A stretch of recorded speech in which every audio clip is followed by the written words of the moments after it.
Y'all, it is time. I promised I would show the winter sowing method from top to bottom, and I'm about to do it. So my supplies are milk jug. It can be a water jug. It can be any of these jugs that have this kind of plastic. All of them are usable. I've used them all. They work fine. Even vinegar jugs, honestly, will work. I'm using masking tape. This one happens to be white, so it'll match my jug. I didn't do that on purpose. It just happened to be what I have laying around.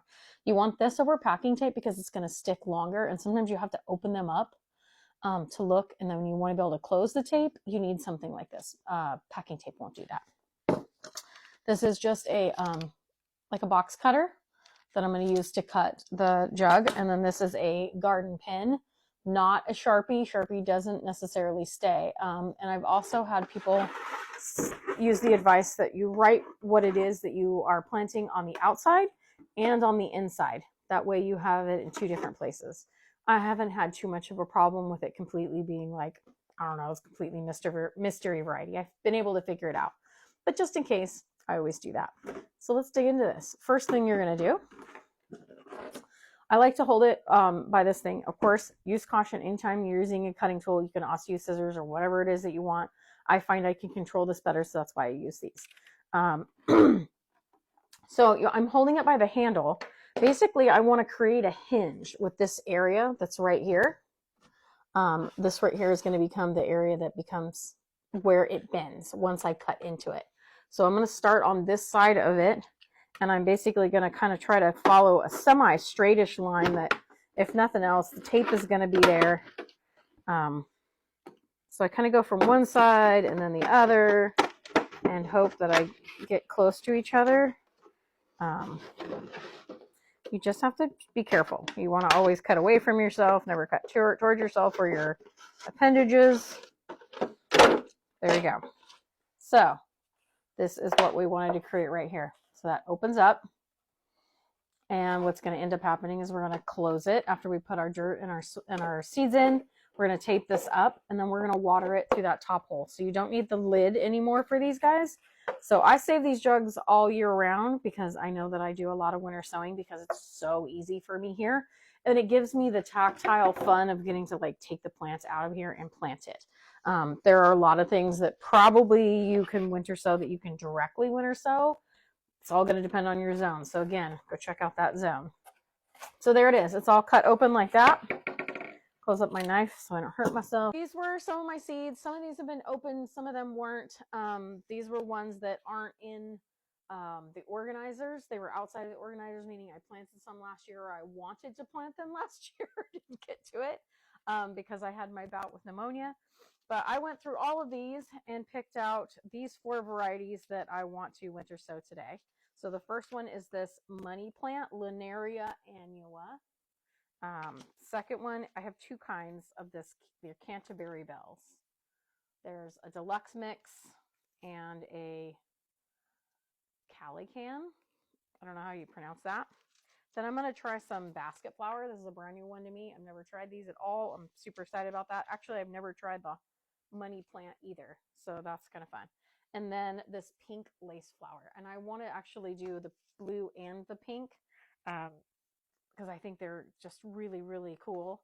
I got one plant to grow once upon a time, and I'm like, oh, I love that so much.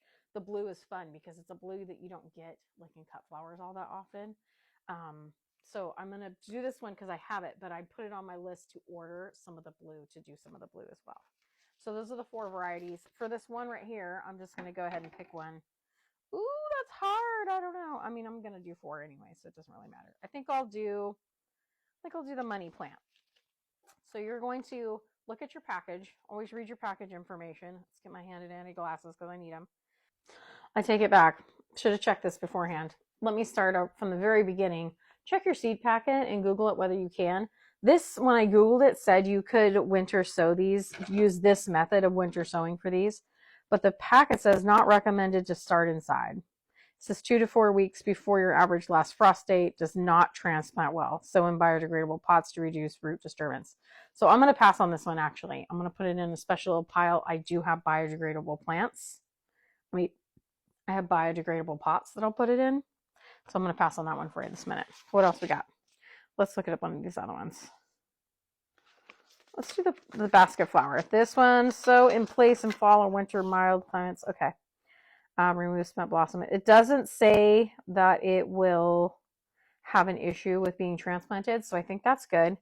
It also says it sows freely. I believe this is a kind of thistle.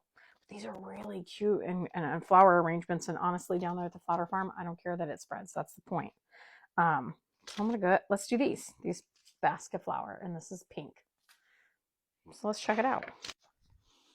Put the dirt in. I just kind of give it a wiggle around. I don't try to pack it too tight. This is just regular bagged up gardening soil. Okay, there's quite a bit of eyeballing involved in this, but I'm going to tilt this, and you can see from the sidewall here, it's about maybe 2 inches up. And I'm just going to level it out a little bit so that I get the right depth for all these seeds. Open up the seed packet. I'm curious to see how sometimes the seeds are so tiny. Sometimes they're ginormous. You can never tell. Oh, these are huge. Okay, so I'm just going to pour some into my hand. These are really large seeds. You could probably, I don't even know. They look, honestly, they look like a tiny sunflower seed. Isn't that interesting? So I have done it multiple ways as far as spacing in here. I don't know if this says plant spacing is 6 to 9 inches apart. But in here, it doesn't tell a sprout spacing. So I'm probably going to do it like every inch in here. And I'm just dropping these right on the surface so I can see them.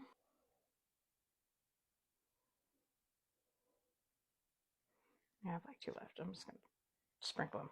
Okay. So there you have it. So, and it said, according to the packet here, 1/8 to 1/4 of an inch. So that's not very much. So I'm just going to take this and lightly sprinkle it over the top.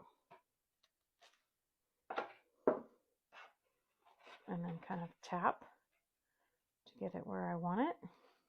Now that we've got them all in there, we're going to tape it up.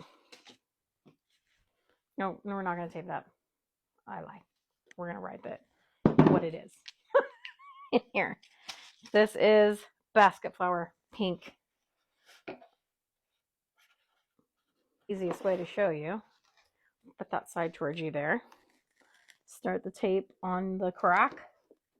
And then I just kind of spin it like that. And then you're going to want to like make sure it's sticking. Sometimes you have to use like, here, let me show you. Something like this is handy sometimes. If it tends to want to cave in on you, you can use this to push against it. So as you're pushing that tape, it's actually sticking. Because you want it to stick on the top and the bottom of where the cut is. So just depends on how thick the plastic is, how much it's going to cave. There you go. And then I'm going to take you outside and show you where I'm going to put it. So ideally you can put them up against a wall somewhere, like a south-facing wall so that they get the sun. But I like to put mine right here. I'll show you. Okay, so this is, I've talked about this garden before. This is one of my dry beds. It has this little wood border to it. What do you think, Luke? Did you come to check it out? Are you going to knock it over? Probably. So you've seen it. That's how you do it. The whole 9 yards. That's the way, from top to bottom. So if you've got any questions on it, just, make sure you put them in the comments there. I can't help it. Yeah, you're outside getting wet, aren't you? Are you happy, Puppy? Yeah, you're getting your loves, huh? You're funny.